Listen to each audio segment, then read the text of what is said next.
بنی اسد کا قافلہ امام حسین کے حرم میں وارد ہو رہا ہے. کہتے آیت اللہ حائری کا ایک واقعہ بیان کیا جاتا ہے. کہتے بہت ضعیف عالم تھے، بہت ضعیف، کمر خمیدہ.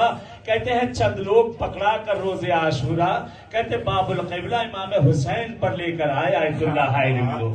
کہتے کمر میں ایک پٹخا بندھا ہوا ہے، دیوار سے ٹیک لگائے ہوئے ہیں، دیوار سے ٹیک لگائے ہیں.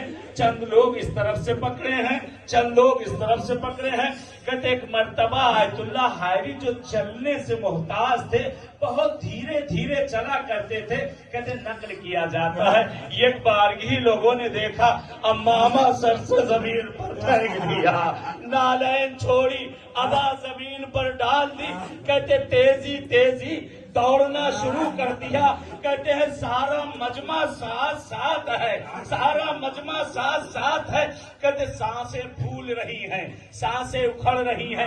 کہتے ایک مرتبہ حرم حسین سے ہوتے ہوتے بین الحرمین آئے، مجمع ساتھ میں ان کے بھاگ رہا ہے. کہتے آقا عباس کے روضے میں آئے، سلامی دے کر باب القبلہ مولا عباس پر کہتے ایک جگہ پر بیٹھ کر لمبی لمبی سانسیں لینا شروع کر دی. لوگوں نے ہاتھوں کو جوڑ لیا.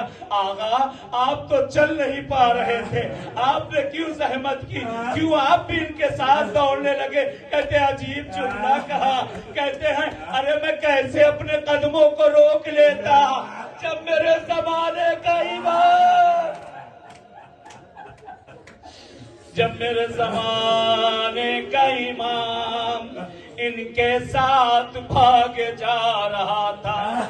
مولا کا جملہ، مولا نے فرمایا اے شبیب کے بیٹے، میرے جد حسین کو کربلا میں ایک